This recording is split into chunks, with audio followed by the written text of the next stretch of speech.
Hello, I'm John Little, the man who had the distinct honor of producing and directing Bruce Lee: A Warrior's Journey. The opening sequence of the film, which you'll see in a moment, has special meaning. It's sort of a tip of the hat to the late Brandon Lee, who once told me that it was, in his opinion, the greatest fight sequence ever choreographed by his father. This sequence is from Bruce Lee's last completed film, Enter the Dragon, and it truly is magnificent. No cues are given.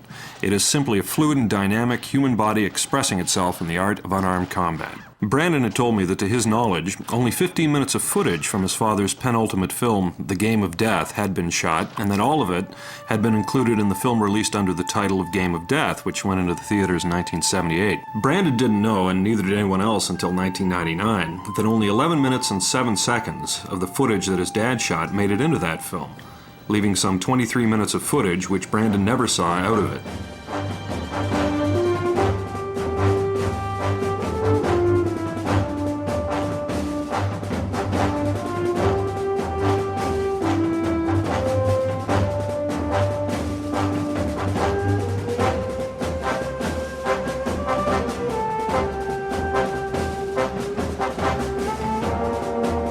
So, while it is dedicated to Bruce, it's also for Brandon, that he might, in looking down upon us today, also see the footage that was denied him during his time on Earth. The music, incidentally, that you're hearing now is terrific. It was composed by Wayne Hawkins, who did a magnificent job on it, and did his best to remain true to certain music elements that Bruce himself was partial to, such as percussion and certain things like that, militaristic percussion. Hong Kong in February of 19... The Game of Death was to be a film about so much more than fighting.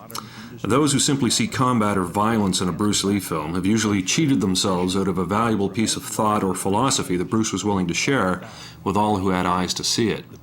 These opening shots, incidentally, were from Enter the Dragon. This is from a behind-the-scenes featurette that was shot. And it shows that the Hong Kong film industry had really picked up, thanks largely to Bruce Lee's efforts throughout from 1971 to 73. This was the first co-production between an American and Chinese film production company. Great shot of Bruce there from Enter the Dragon. And this shot here, of course, is from his fight scene with Bob Wall from Enter the Dragon, but it shows just unbelievable hand speed. And at this time, the people in Hong Kong were lining up en masse and in droves to come and see Bruce's films, because at the time in Hong Kong, most of the films were unbelievable, and those were Bruce's words, in fact, that they used a lot of wire work, even more than they use today, believe it or not. And, you know, every martial artist was flying through trees and through the air, and one of the things Bruce really wanted to focus on was to bring realism to his movies. And that's why his fight sequences didn't rely on special effects or the prop department, but rather on the human body and athletic ability, and in some cases up to 20 pages of written instructions. So he was a perfectionist, worked very hard to raise the standard of martial art choreography into a true art form, much like ballet, and he succeeded at that. And Enter the Dragon, where this clip is from, was his last completed film. He actually was interrupted while he was making The Game of Death, this film here, to go and make that movie. And one of his big goals, of course, was to express his philosophy of bringing people together of different cultures, and a co-production between America and a Chinese film production company really fit the bill. This is some shots from The Game of Death that were taken on the set, the footage of which you'll see finally in its entirety in the last 30 minutes of this film. But he did so many things on this film. He was the choreographer, the director, the producer. He was actually in charge of not only writing the screenplay and the choreography, but also the set design and the lighting of the film, and cinematography. Look at that camera angle. Shots like this were never really done with different POV shots or point of view shots. Bruce was quite an adept student of filmmaking. He had a library of perhaps 200 books on it, on the craft, and he'd learned a lot during his time in America to learn what sort of production values he really wanted to infuse into the Chinese film industry, and particularly his films. This is an outtake sequence between he and Kareem, which I quite like. It's one of the few times you see them actually enjoying themselves on the set. This sequence I included simply because it shows the level of perfection that he brought to a film set. He did 10 takes using this nunchuck, and this sequence only stays on camera for approximately 2.5 seconds during the final edit. But he nevertheless did 10 takes until he felt he had it absolutely perfect. The nunchucks that he used, he'd alternate between a wooden pair and a pair made of polyethylene, which is a plastic. And so sometimes it would break the motor coordination when you're used to twirling wood to suddenly go to a much lighter foam pair. And the foam pair were used primarily for contact, so if you hit somebody, you could actually hit them, and therefore add another element of realism to the film. The gentleman that you just saw in the photo that has now left the screen was Fred Weintraub. He was a fellow who came over on behalf of Warner Brothers to propose the film Enter the Dragon to Bruce while he was shooting The Game of Death. This interview here with Pierre Burton, a Canadian journalist, has significance as well. It has turned out to be the only surviving on-camera interview of Bruce Lee in existence. It was shot in 1971, December 9th, in Hong Kong, after Bruce's first film, The Big Boss, had rocketed him to stardom in Southeast Asia. And it was also the launching pad for what would prove to be Bruce's international superstardom. This is a shot of Bruce actually attending the premiere of his second film, Fist of Fury. And this is his personal copy of the script of Enter the Dragon. Wherever possible in this film, we wanted to use authentic materials from Bruce Lee, whether it was his own copy of the script or his handwritten choreography notes or daytime diary entries, to sort of put the viewer more in touch with Bruce Lee from his perspective as well, rather than just being a dry narrative of, first he did this and then he did that movie and that. This will give you a better touch of being in touch, in fact, with Bruce Lee. This is Bruce's daytime diary from 1973. Very important, July 20th is the day that he passed away, so these are the last things he wrote prior to his death. And you'll note at the very bottom of this page, Dinner with George and Raymond. That George is George Lazenby of James Bond fame, and they had signed him to appear in The Game of Death the night before. Unfortunately, of course, with Bruce's passing on July 20th, they never lived to realize that, to finish the film.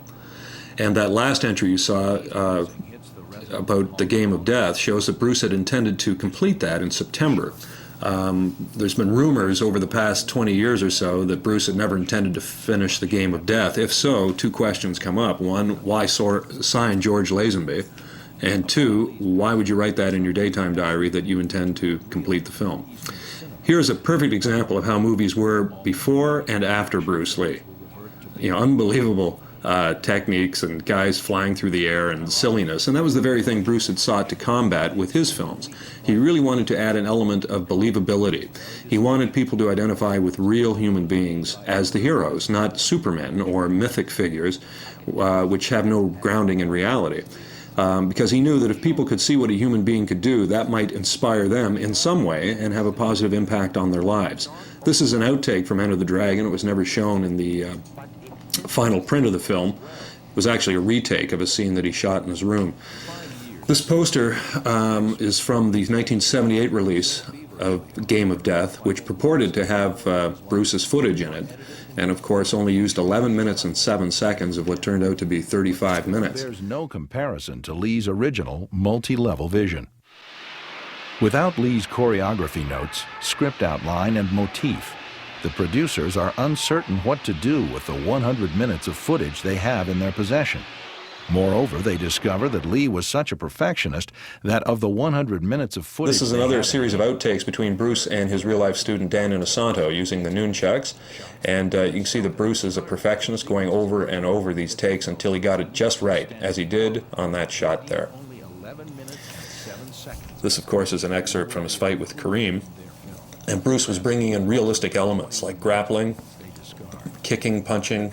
They'd use clips, and if you go back and watch that in slow motion, you'll see that when Bruce jumps back out of the way, it's actually from Kareem's leg, and yet he's fighting Hugh O'Brien, who's not a 7'2" African-American NBA player, so a bit of a distinction there. Even Lee's most zealous fans are beginning to believe that the original footage is gone, and that it will never be possible to see the footage Lee shot in its entirety, nor to ever learn what his original storyline for the film was. These were Bruce's script notes for The Game of Death, the storyline. Again, another rumor was that Bruce had never written down anything, and therefore the producers had nothing to work with. Not true. Bruce had taken great pains to write down at least an overview of the film and the scene breakdowns of what he'd intended to film after he'd finished filming the finale of the film. This is some choreography notes from Bruce. He would always do sketches first and then write down in hand what the techniques would be and then implement them. This is another shot of his scene breakdowns from the film. You can see landing Hong Kong airport, inside airplane. So he was pretty well down the track on that. That's a page of choreography writings that Bruce had done between his fight with he and Kareem, and the ones that he's crossed out are the shots that he'd already taken. So it's terrific that Linda, and all credit to her, had preserved these papers over a period of some 28 years. Because when we finally got that raw footage back, those papers served as a blueprint to actually to edit the film in the sequence and the manner that Bruce had originally intended. So in a way, I was able to lend him my hands to put this film back together and finally at least show you what he had in mind at the time he was filming its finale. Undoubtedly that film would have changed because Bruce was always coming up with creative ideas, and at that time George Lazenby hadn't come into the picture or other people, so we can only speculate what would have happened had Bruce Lee lived. You'll notice that water is a motif that comes and goes throughout the film because it was a touchstone of Bruce Lee's personal philosophy. It had a certain Taoist influence, certainly, but the idea was that water flows on, it seeks the path of least resistance, and yet it can overcome the hardest, as Bruce is saying here, the hardest objects in the world. It also ties in with yin-yang and Bruce's philosophy of taking an active-passive approach to things, and not to be, as the Chinese adage says, it is the firmest branch that breaks first in the wintertime, where the bamboo gives with the wind and the snow and therefore is subtle and survives. That message of adapt and survive, or to have the flexibility of mind and body not to be too rigid and thus survive, is the touchstone of Bruce's philosophy. He didn't want rigid styles, he didn't want rigid beliefs, he wanted to be able to adapt to life, which is a constant process of change. This screen test was shot for a television series called Number One Son. The producers had heard of Bruce after he'd given a demonstration in 1964 at a karate tournament of his martial art of Gung Fu. And he came in and did a screen test, and they were so impressed with him, they wanted to put him in a television series, which was actually supposed to be about Charlie Chan. Charlie Chan had passed away, and his two sons, one of whom was a ski instructor, I'm not sure which one Bruce would have played, were going to carry on the sleuthing tradition of Charlie. But that series was never made. Instead, they decided to make the Green Hornet television series, and Bruce Lee got the part of Kato, and it was largely due to that screen test that he was awarded that part. These are some home movies, actually, that Bruce had of judo players taken back in the 60s. That fellow on the left is Taki Kimura, Bruce Lee's highest-ranked student and a fellow who is probably his closest friend. We're now back to the screen test, where Bruce is talking about martial art, particularly Gung Fu. And at the time, Gung Fu was unknown in this country. Bruce Lee was really viewed himself as an ambassador of sorts. He wanted to educate American people and the American culture about Chinese culture. And he thought that the martial heritage was something that was really worth passing on and sharing. Of course, this got him into a lot of trouble later with the Chinese community because they viewed that almost like a religion. It's something that is passed on from father to son, and they're very, very reticent about sharing this information, particularly with foreigners, because they felt that foreigners would ultimately use this information or martial art against them. And China, of course, has had a long history of being dominated or invaded by other countries, and all of their surpluses, such as they are, were being confiscated and being subjugated to foreign powers. So it was a very strong feeling that he was up against. But Bruce was very much a product of his times, which was the late 1960s, and he believed in equality for all people and that we should look beyond the confines of race and nationality and ethnic background, and if you had an interest in something, you as an individual should be free to pursue it. So he practiced Gung Fu religiously and was willing to teach it to anyone, regardless of race, color, or creed, who had an interest in it. And this brought him into serious conflict with the Chinese community. More deeply into the matter to penetrate through to the ultimate truth. I think we're going to cut away here in a minute to some sketches that Bruce did on Gung Fu. This would have been back 1962, 63. But it shows that this was probably done even while, perhaps even while he was at school, because it's in a school notebook. But his mind was forever on developing and perfecting this art and thinking of new ways to teach it. We saw earlier, too, a page from his philosophy notebook. That was Bruce's major in college. He was a philosophy major. And that interest would stay with him throughout his life. Bruce, this little passage here is very, very interesting because Bruce is talking about sort of the popular approach where in America, particularly, they teach you to be admired by your friends and feared by your enemies if you enroll in so-and-so's deadly martial art course. And he was saying that, so much of these martial arts are bound up with complicated moves and sort of gimmicks for the most part. And really what you needed to focus on was being simple and direct. Like he says here, just directly express it. Boom, one move. Or stamp on the guy's instep. If a guy's grabbed, you don't have to do a bunch of intricate hand movements in order to make him release his grip. And that was the essence of it, is, more realism. Here's Bruce performing an exercise from Gung Fu called Chi Sao, which is sticking hands or rolling hands. It's really an energy drill where you feel the opponent's forward energy coming in and try and deflect it and then find an opening and attack. Taki Kimura was the gentleman who Bruce was doing Chi Sao with in that clip, and this is Taki today. Terrific individual and one who really grasps the full meaning of Bruce's philosophy, as you would expect, being his highest ranked student. He was also the best man at Bruce's wedding. And one of the true decent human beings you would encounter. This is one of his early Seattle classes. The gentleman on the left is Jesse Glover, who was actually Bruce's first student in America, first private student. And he's written a book as well about Bruce, which is quite informative. Taki knew Bruce from when Bruce was doing Gung Fu right through to the end of Bruce's life. So he was there for the evolution of Bruce from a humble martial artist in a basement in Seattle to world superstar in the creation of Lee's art of Jeet Kune Do. This is Linda Lee Cadwell, Bruce's widow and wife of 9 years. A terrific lady who we have all to thank for actually this film, because were it not for her preservation of materials, we would not be able to share with you Bruce's vision for the film.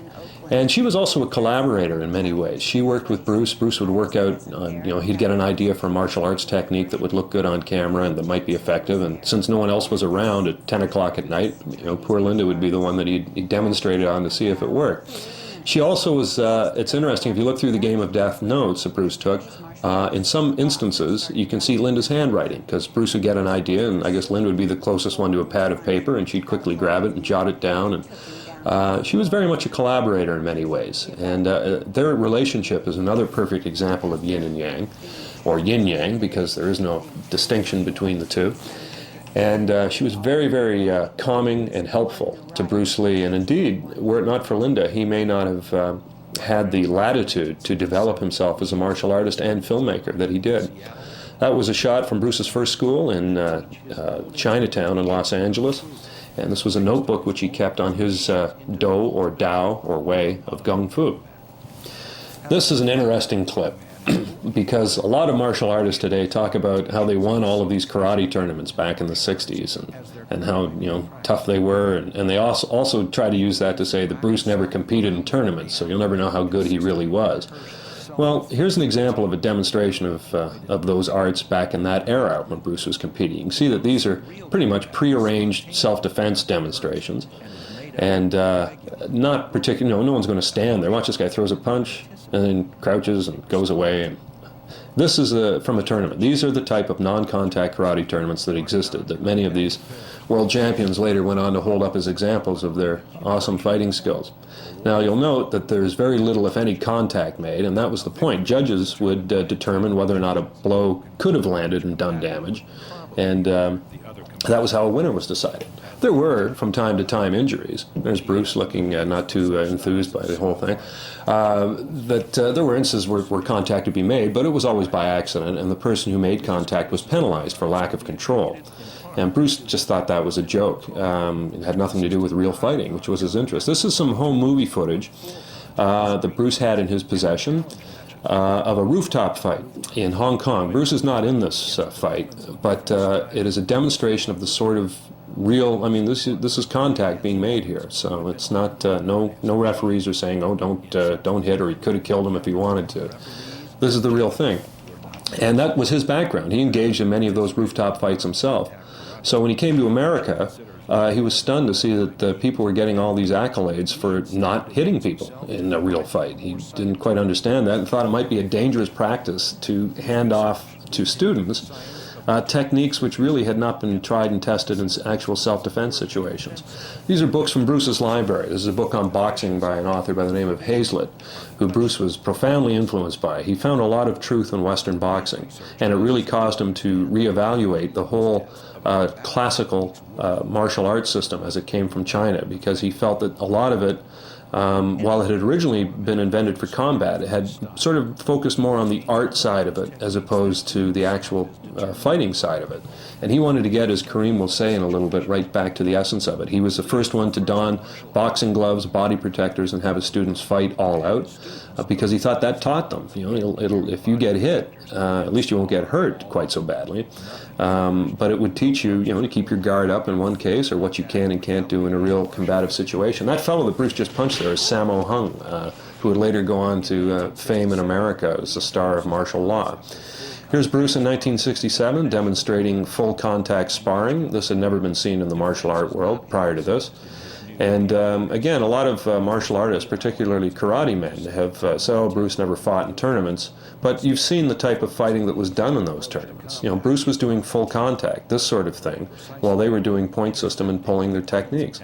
Here's a perfect example of interception. Boom. Hits Bob Wall while Bob was coming in to do a kick. Bruce intercepted it with a kick of his own. A very methodical man, Bruce. These are notes that he wrote on the mechanics. This actually were some sketches he was doing for an idea for a book on his art. But he called his art Jeet Kune Do, which is Cantonese for the way of the intercepting fist. Do is the Cantonese way of saying Dao, or way.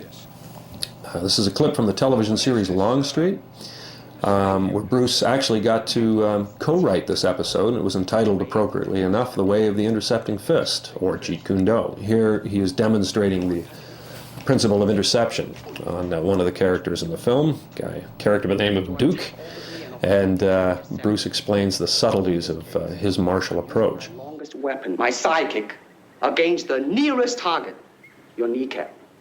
As he said, can be compared to your left jab in boxing, but it's more damaging, and he knew a lot about boxing. He had over 500 films in his collection of boxers, which he used to watch through a little editor, which was a hand reel type thing. You'd run it through and you could watch it frame by frame. This is actually from a private lesson with a student by the name of James Coburn, who most people know is an Academy Award winner. They were to collaborate on a film called The Silent Flute, which was based on an idea that Bruce had created and written, and Coburn was going to play the lead, and Bruce was going to play 5 separate roles. Sadly, the film was never made, and it may well have been above the heads of most people at that time, because it was heavily philosophical about the higher purpose of martial art and how you have to turn those tools or weapons inward and use it to defeat your own hang-ups or insecurities, rather than simply dominating an opponent. It was a pretty profound piece. Kareem Abdul-Jabbar, of course, was Bruce's private student, and Bruce really enjoyed the challenge that his height differential provided. Kareem's 7'2", Bruce was about 5'7.5", and he learned certain things, like he told his student Taki Kimura that Chisao, that sticking exercise that you saw, was completely ineffective against a guy with Kareem because his arms are so long. You could find an opening, but you couldn't reach him. So it also caused Bruce to reevaluate his art in different ways as well, because he recognized that your opponent is not always going to cooperate, and he's not always going to be your size, so you have to be able to adapt to the unexpected. This is an interesting article. It appeared in the Sport Week section of the Washington Star, where an independent third-party journalist wrote about how Bruce taught his students. These are excerpts from Bruce's own daytime diary showing how he taught these people martial art. That's Joe Louis, who is one of the top karate fighter, if not the top karate fighter in North America during this era. He won so many karate tournaments and actually went on to do exceptionally well in full contact karate, which was terrific. He was one of the few guys who was a point martial artist who took it further and saw the fact that point karate was not was not real fighting. Another student of Bruce's was Chuck Norris. Chuck wasn't a full-time student or anything like that, but he did study with Bruce privately on at least 7 occasions, and Bruce taught him martial art. And it's interesting to hear Bruce Lee reading, as he is right now, that Washington Star article, because it confirms that these people did come to him for instruction. And he must have been, it is a testament to Bruce's greatness, I think, again, as a martial artist, that martial artists who are already well established, champions, world champions in fact, would seek out the counsel of a 5'7", 130-pound Chinese-American martial artist. He must have been as good as they say. Here's a clip of Bruce and James Coburn, and actually it's my belief that this was choreography practice for the silent flute, because the posture that Bruce assumed there was not his. He had different characters, Rhythm Man, Monkey Man, all these things, and they were a little more traditional than Bruce was. So here's Bruce at a tournament by Grandmaster Jun Rhee, who has been called the father of American Taekwondo. He introduced it and popularized it, certainly, during the late 60s.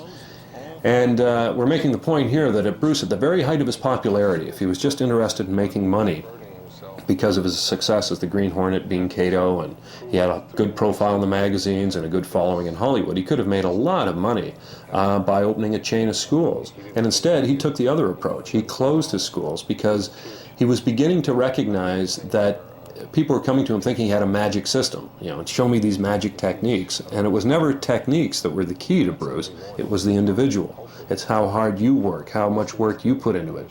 For example, Sugar Ray Leonard could teach you a terrific left jab, but if you don't go and practice, the hell out of that left jab, you're never going to achieve any sense of mastery of it. And that was how Bruce achieved mastery, was by his own diligent practice.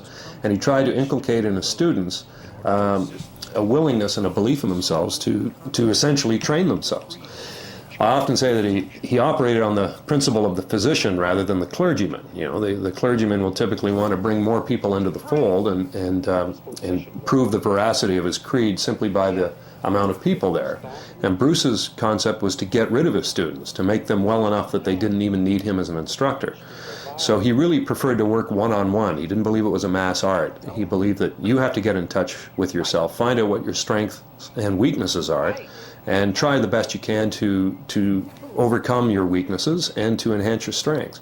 But that's something that no one else can give to you any more than they can eat your food for you and get your nutrition from it. You have to do it yourself. And that was the premise, actually, of this episode of Longstreet, that he was teaching James Franciscus Jeet Kune Do, with the way of the intercepting fist, which he later defined martial art as the art of expressing the human body, which is a pretty good definition. And now he's about to go into his famous water soliloquy, where he talks about the need to be formless, not to go into a fight or to anything in life with a rigid, set plan, but to be formless and to adapt to whatever besets you. Because if you're rigid, you'll break. If you bend, you'll survive. Drip or crash. Be water, my friend. He's actually grooming Franciscus for a fight that Longstreet is supposed to have with a longshoreman. But as he tells him, he's not ready at this point. He hasn't spent enough time there, and he's still too worried about what will happen. He's still too self-conscious. And this is another theme that comes back in The Game of Death, the art of dying. It's really what that means, essentially, is losing your sense of self. If you go into a fight worried that, if I do this, he could hit me, and geez, he's a big guy, and that could really, do some damage, you've already lost. The idea is you have to lose that sense of self, basically die to all your fears, so that whatever you do, you're just reacting to the moment. You're not in there, being terrified or reacting to thoughts or abstractions, but dealing with the reality of an ever-changing present in the art of combat. And that's what Kareem's saying too. He said, he was going to take judo, but Bruce said, imagine you trying to get your hips beneath a guy like me at 5'7". You think I'm just going to stand there and let you do it? And this is Bruce training on his own in his backyard with a heavy bag, really rocking that. And what's interesting is a student of Bruce's by the name of Ted Wong told me that this was after Bruce had injured his back, and still Look at the what he was doing. And look at this, one-finger push-ups on one hand, elevated V-sets. I mean, his physical conditioning was amazing. This is the one-inch punch that Bruce is renowned for. Holding his hand only an inch away, boom, generates that much power to topple a man. But he knew body mechanics, just like the side kick. Look how far I mean, there's no wire work in that. This was actual impact. And people that I spoke to, one gentleman who held that pad that guy held, it's actually called an air shield, said it was like being hit by a car when Bruce Lee kicked you. And he knew what he spoke of because this man had been hit by a car, in fact. Bruce was one of the first martial artists to incorporate weight training into his regimen. This was not done commonly in the 60s because there was a popular myth that weights would make you muscle-bound and slow you down. And Bruce, read physiology textbooks and read the literature on it and realized that it was simply progressive resistance exercise. And you can use the principle of progressive resistance even in cardiovascular training, by covering more ground in a shorter amount of time, or adding distance, making your workouts progressive. And he recognized that the stronger he made his engine, the more efficient his engine would be, and the engine was the muscles of his body. This is a shot of Bruce taken, about 1965, and shows a small portion of his library, which was tremendous. And the book in his hand is called The Source Book of Chinese Philosophy. Bruce didn't just read about fighting and training. He was very interested in philosophy and literature and the arts. And this is a passage or a section from his martial art book component. There's some boxing books. That one called Boxing with the Gray and the Brown is actually the one from Hazlitt that we opened and scanned earlier. But he had this tremendous book. And after his back injury, he channeled what would have been his physical energy into more mental activity. He thought more about his martial art, and he recognized that having created the way of the intercepting fist, he had created a box essentially, and the people his students were learning a set way of doing things, a principle, an art predicated on the principle of interception. And while it was efficient, he also recognized that you can't, again, you're limiting people. If you say you can only intercept them, you're handicapping them. So his idea was to get rid of ways, get rid of styles, and just freely adapt, freeform, to the moment. This is Jiddu Krishnamurti. He was a philosopher, a fellow who was actually groomed to be the New World teacher or messiah, and he rejected it in the early 1920s in Holland. He had a following called the Order of the Star, had over 30,000 adherents. And he dissolved the order, saying, man does not come to truth by gurus or leaders. He has to find it within himself. He said, truth is a pathless land. And that had a profound effect upon Bruce Lee at this time, because he was coming to those views himself with regard to martial art. He saw, as Krishnamurti did in spiritual issues, he saw the same problems in martial arts, that people were looking to their instructors or their styles as providing the truth, and they were content simply to follow them. And he said, you must seek out your own truth. So he saw a lot of merit in Krishnamurti and saw an application in the realm of martial art, and made that application. Moreover, as he once said, willing is not enough, we must apply. Knowing is not enough, we must do. It was a great shot from Enter the Dragon, of Bruce being very much the individual. Here's some more sketches that Bruce did. That's from his private notes on martial art. We're back to a clip from Longstreet, where he's teaching James Franciscus again to be more freeform, to not be just to listen to the music, which Bruce was actually playing in this clip, and to relate to it. This is some papers of Bruce, and we see how he went from a Chinese martial artist into martial artist of full contact based on Jeet Kune Do, the way of the intercepting fist, to finally an individual who ceased to see himself defined by those terms. He saw himself simply as a human being, and human beings had all sorts of movement potential and different options available to them, instead of fitting into a classical form or mold, as Bruce called it, in the Chinese way, or even the way of the intercepting fist. He was really, at this point, interested in the individual and having the individual express himself, rather than being locked into anyone else's doctrines or teachings. And he makes this point quite eloquently here, I think, to Pierre Berton. Doctrines, and then the doctrine became the gospel truth, that you cannot change, And But if you do not have style, if you just say, well, here I am, you know, as a human being, how can I express myself? Actually, this component is probably best described by Bruce and by Linda, because she was there when Bruce, when the genesis of this viewpoint came to him. So I'm going to shut up for a moment. Person's movements, so that there's no set pattern of movements. No, well, when he does this, then I do this. It's just a total freedom to react to what the other person does. In fact, Bruce inscribes it perfectly on the back of this medallion. I'll interrupt Linda here just to say that that medallion that she has on her neck is the actual one that Bruce wore. This is it here. On the back of it, it is written, using no way is way, having no limitation is limitation. On the flip side of it is the yin-yang emblem with two arrows around it, which showed that anything that goes to extremes becomes the other. And also he had the Chinese characters, Yimo Fat, Wai Yo Fat, Yimo Han, Wai Yo Han, which is Cantonese for using no way is way and having no limitation is limitation. And you can see in martial arts, people are taught to do the same thing, like robots. One after, everyone moves the same way, everybody dresses the same way. And of course, history is replete with examples of how that can lead to disaster. If you cease to think for yourself, there's a medallion again that Bruce is actually wearing, then you can be easily led by people to evil. I think there's even a biblical passage to that thou shalt not follow a multitude to do evil. And it's very easy to be led to do evil if you don't think for yourself and have your own standards of correct judgment. Be cocky. Yeah. And be flooded with a cocky feeling and then feel like pretty cool and all that. Or I can make all kinds of phony things, you see what I mean? Blinded by it. Or I can show you some...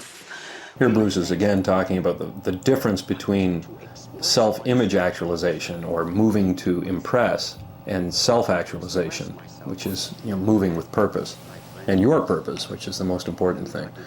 And the students I think that were closest to him, such as Kareem and guys like Ted Wong and Danny Inosanto and Taki Kimura, they got the point. They got the message of it. This was not a sausage factory where you went in one end and got the same education as everyone else and all came out the same on the other end. That wasn't the idea. The idea was to come out as yourself. You might come in as a lost soul, but hopefully you'd find yourself through training. It was sort of a form of martial therapy, actually, where you would, instead of weight training, which just sort of works the physical, or psychoanalysis, which concentrates on the psychological, the idea was that body and mind are an integrated unit, and martial art was a way to get you in touch with that. And Bruce was very, very aware of that. In fact, was an embodiment of it. This is another clip from Longstreet, where Longstreet makes a statement here that he was willing to empty his cup in order to taste Bruce's tea, which harkens back to an old Zen story of a fellow that was a professor and went to visit a Zen master and to ask him about Zen. And during the course of the conversation, as you asked him, the Zen master replied, this fellow would keep interrupting him, saying, yeah, well, we have that in the West too, we do that sort of thing, and yes, we have that. And finally, the Zen master started to pour tea into a cup for this fellow, and he kept pouring and pouring until it overflowed.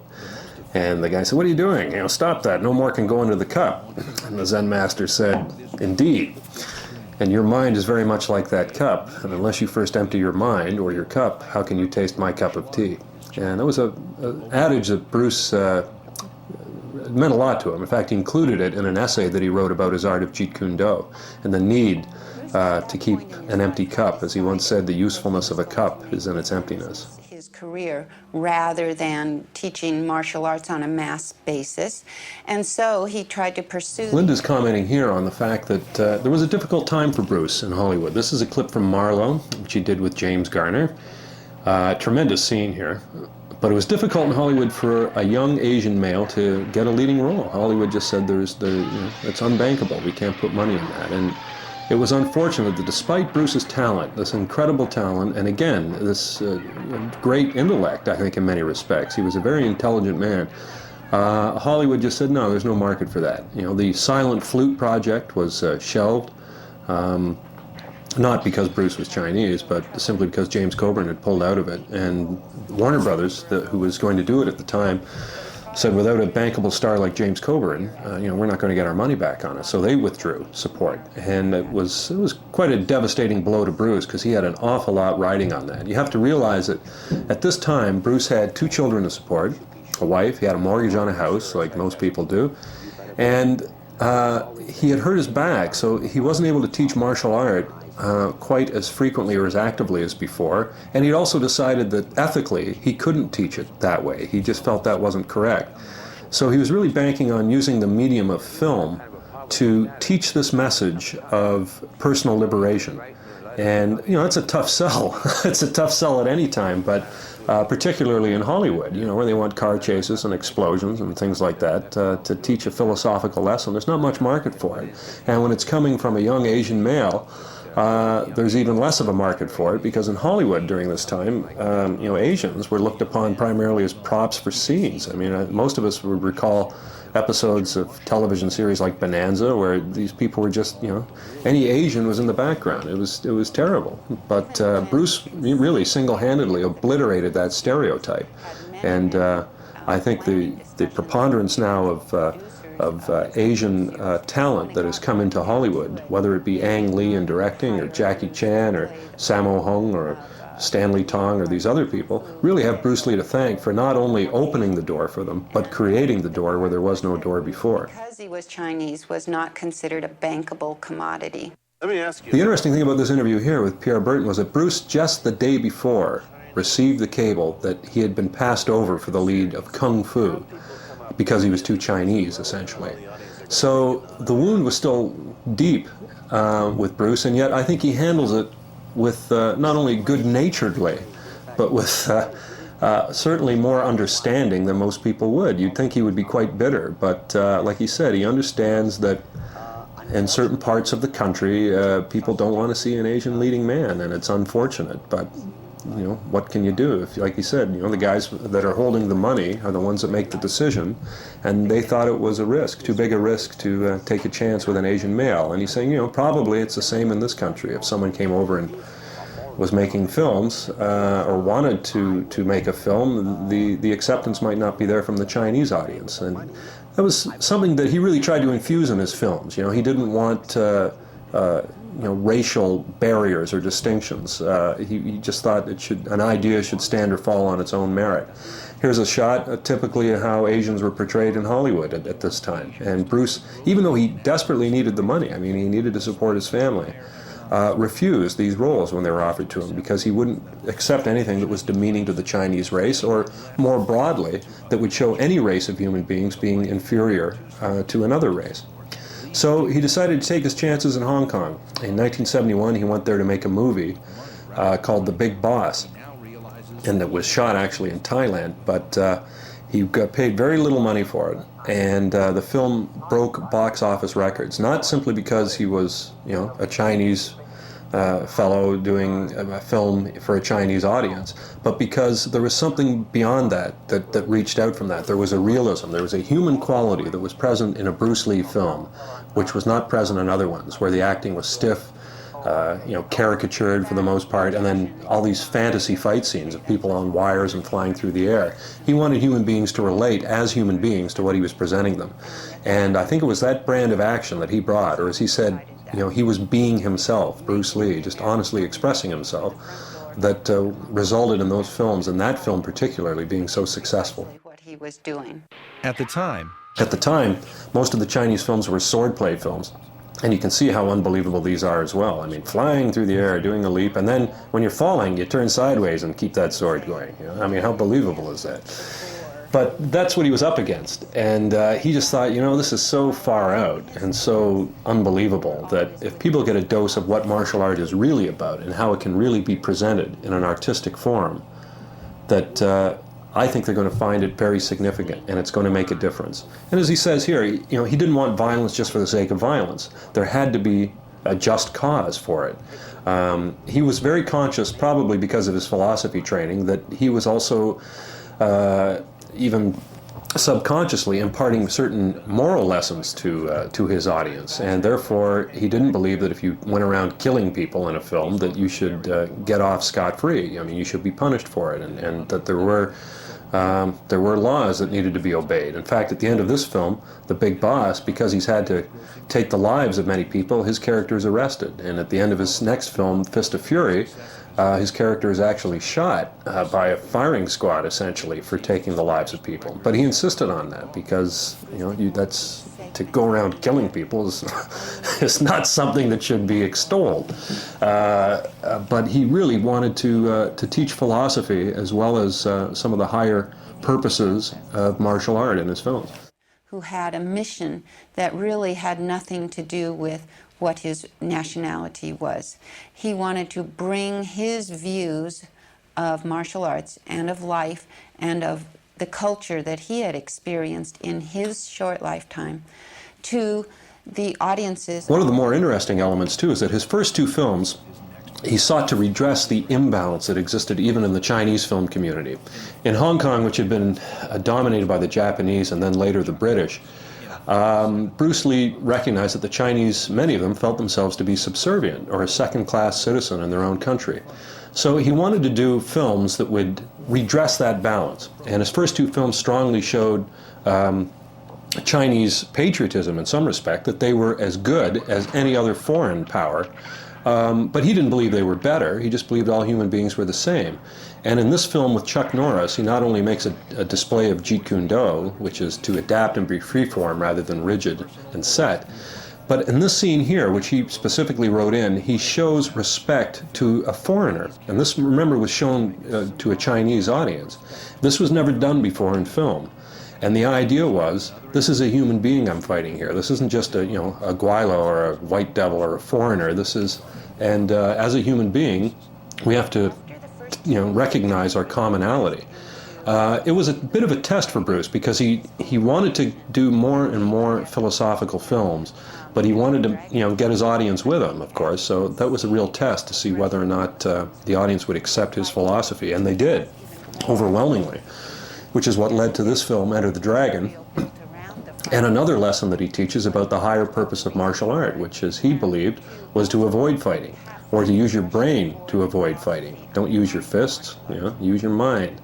And it was actually based on an old television program that he'd seen in the 60s and recorded on reel-to-reel audio tape by Alan Watts, the famous Westerner who popularized Eastern philosophy, particularly Zen in this country, where Watts related a story of Daisetsu Suzuki's, of the samurai, Musashi, who was challenged on a ferry boat and by another samurai, and they agreed to go to the island, and Musashi said that he was from the no-sword school of fencing, and that this guy wanted to have a demonstration of this no-sword school. And when they agreed to take a little boat to an island, and when they got to the island, or got close enough that they could walk onto the beach, this young, eager samurai jumped off the boat, drew his sword, and Musashi told the ferryman to push the boat out from the shore and left him stranded there.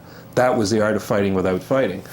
And Bruce liked that idea, and he thought there was a direct application in unarmed combat as well. And he once said that the tools of the martial artist in the highest stage are not directed outward, but directed inward. And here's a perfect example of using your mind to win a fight or to dominate an opponent rather than having to physically dominate him. And Bruce wrote that scene himself for the film. Enter the Dragon. Lee is now ready to complete the film that will embody his greatest message, a film Lee calls The Game of Death.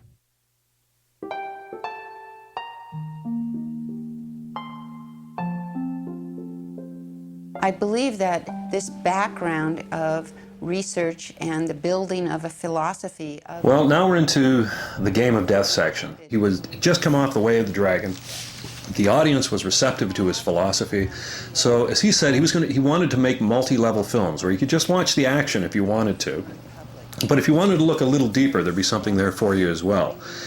And he was going to teach lessons in this film, not only in martial arts, such as, the principle of bend and survive, or to be formless, sort of the free-form martial artist of no style, but also the art of dying. That was another lesson that he taught there. And when you get to this section in the actual footage where he's speaking to Kareem, that's the lesson that they're talking about.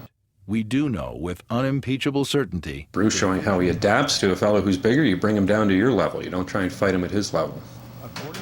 This is the cover page from Bruce's Game of Death script notes.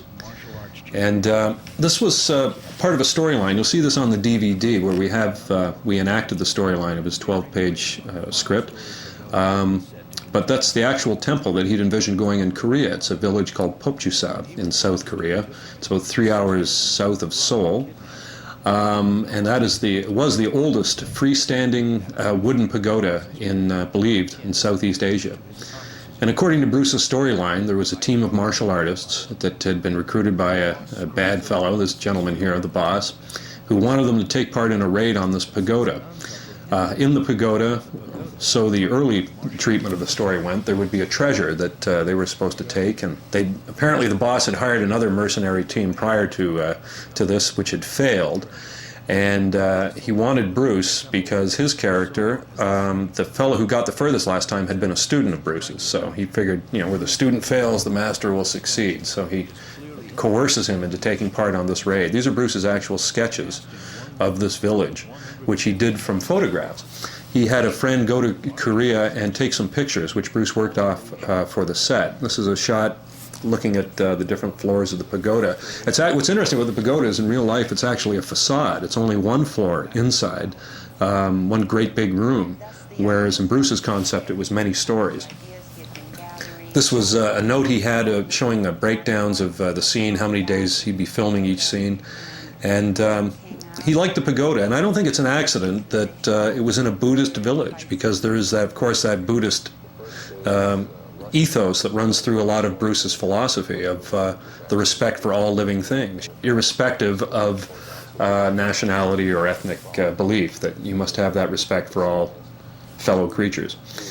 And that was very much part of Bruce's philosophy. With Bruce, we do several things in a split second, and the Here Kareem's explaining part of the attraction of the two of them working together on the film. They'd worked together and talked about making a film together ever since Bruce was a student of, or Kareem was a student of Bruce's back in '67. So this had finally come true, and they're excited. Look at Bruce's forearm in that shot. I mean, there's a guy who took his forearm training quite seriously. James Chen was a popular Hong Kong actor who was actually groomed to be the next superstar in Hong Kong. He was in the film, Bruce's first film, The Big Boss, but once the director saw Bruce's charisma, this poor James Chen was always relegated to support status thereafter. This gentleman is Che Yun, the fellow in the black martial arts outfit. Sadly, he passed away about a year or so after Bruce did. So we never got to see much more work from him. He was a stuntman in Hong Kong at the time. And Bruce's first choice for the role that Che Yun got was actually Sammo Hung. But Sammo, I believe, was unavailable, so he settled on Che Yun. Bruce's early script notes indicate that it was Sammo who was going to play that role.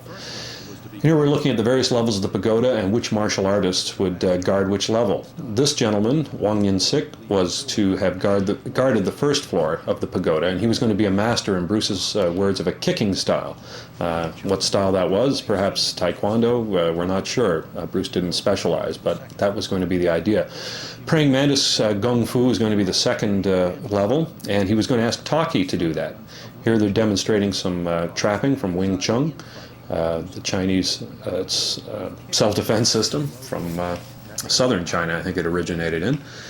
And he wanted Taki to come to town, actually sent him an airline ticket to do it. And of course, Taki was reticent because he'd never been on camera before. He was scared to death to do it. But he knew, Bruce was the master in terms of, choreography. And Bruce made anyone who appeared in his films look good because he took it that seriously and really did raise it to the level of art. That Taki agreed to do it, although he was petrified, of course. And unfortunately, in the final analysis, Bruce died before Taki could get there, so he never lived to film that sequence. But that was Bruce's hope, was to have Taki as the praying mantis instructor. And he would have been good, too. I think he had transcended all the gimmicks that that are usually in these movies, and I think that he had gotten to that plateau where you could just simply do the simple, normal things, and yet create that excitement within that simplicity. The third level here was to be guarded by Dan Inosanto. who is a tremendous martial artist in his own right. He not only was a student of Bruce's art, of Jeet Kune Do. In fact, it was the Jung Fan method, so-called. It was actually a system then when Dan first started training with Bruce. But he's also a fellow who's studied so many martial arts. I mean, he has encyclopedic knowledge of the arts. And here he is using the nunchuk with Bruce, or the nunchaku, as it's also called. It was originally a rice flail in Okinawa until the Japanese soldiers confiscated the peasantry's weapons, and they had to resort on their own farm implements for self-defense. But and this is Chian Jie, at the time a 7th degree Hapkido master. Since then, now of course he's a grandmaster, and he represented joint locking, and it's pretty eclectic actually, Hapkido. So but it's a relatively recent art. I think it started in the 40s, as compared to some of the more traditional arts like praying mantis kung fu, which goes back many hundred years. Chian Jie was a fellow that Bruce met, as he says, at Andrews Air Force Base during a martial arts tournament that was held by Jun Rhee. If you recall the black and white footage we showed earlier from these various tournaments, one of them was from a Jun Rhee tournament. But Bruce knew all about all sorts of different martial arts, and he really liked to learn about other martial arts and martial artists, to read their playbook, basically, to know what he might have to encounter if he fought these people. He really wanted this to be a showcase of athleticism, martial arts, and philosophy. And Kareem, at the highest level, represents the man of no style. He and Bruce are sort of the two JKD or Jeet Kune Do practitioners. You notice Bruce is not wearing a traditional outfit, martial art outfit, neither is Kareem. So sometimes if you look at a martial artist, you can guess kind of what you're going to be in or up against, in for or up against, because of a style. If it's a judo gi, he's going to try and grab you and throw you. If it's karate, it might be a kick or a strike of some sort. But when a guy's 7'2" and just wearing a pair of shorts, who knows what it's going to be. And this was the moment in the film where Bruce pokes holes in the windows, or the panes, or the paper panes, to let light in, because he's discovered that Kareem is light sensitive, and that tips a scale to Bruce's advantage in a fight, which again shows his principle of being able to adapt. They don't teach you how to break windows in martial arts schools. You have to be able to adapt to what's in front of you. Look at that, almost a perfect splits to kick Kareem Abdul-Jabbar in the head. Just amazing athleticism. Fight a person of a different style, a very precise style, on each floor of the pagoda, and show how he could fit in with anybody else's style, thus having no style of his own. It's the green bamboo whip, which to Bruce represented flexibility. Again, like water, to be able to adapt. He again, there's a lot of symbolism in this film, from the outfit to the whip, to teach the audience a lesson. So it's not just going out there and hitting a guy with a stick. This whip is symbolic of something, and it's part of his martial art belief. Same with the yellow tracksuit. Most martial artists wear belts or gis, as they call them, their karate outfits or whatever. And Bruce is wearing a tracksuit. This is modern. He's not. It's the first film he was in where he wasn't wearing a traditional Chinese kung fu outfit, because he's not playing a role of a Chinese martial artist. He's not wearing the kung fu slippers. He's playing the role of a human being who is honestly expressing himself in the art of combat.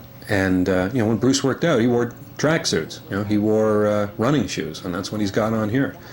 And again, it's an individual thing. It's not a mass thing, not an institutionalized activity. It's the ability of the individual to adapt to changing circumstances. And here's some more sketches that he did for his choreography. This was with the Chian Jie fight, where he picks him up and breaks his back. And some more handwritten elements from the Kareem fight. And this was an outtake that wasn't used in the final film. You can see him, he'd do take after take. And the only reason I included these outtakes in the film is to show you the level of work that he brought to it. He took it very seriously. In a Bruce Lee movie, you don't see outtakes. It's not like a Jackie Chan film, where at the end you see a bunch of outtakes and flubs, and it's ha ha ha, we had a great time doing it. To Bruce, that wasn't what he was interested in. He was interested in showing you the best that he could give you. And that's why you don't see outtakes from a Bruce Lee film. And he would do it something 30 times. to get that one take that was perfect. I mean, he still had fun, and you see him here breaking up at Che Yun's leap onto a mattress at the bottom of the stairs there.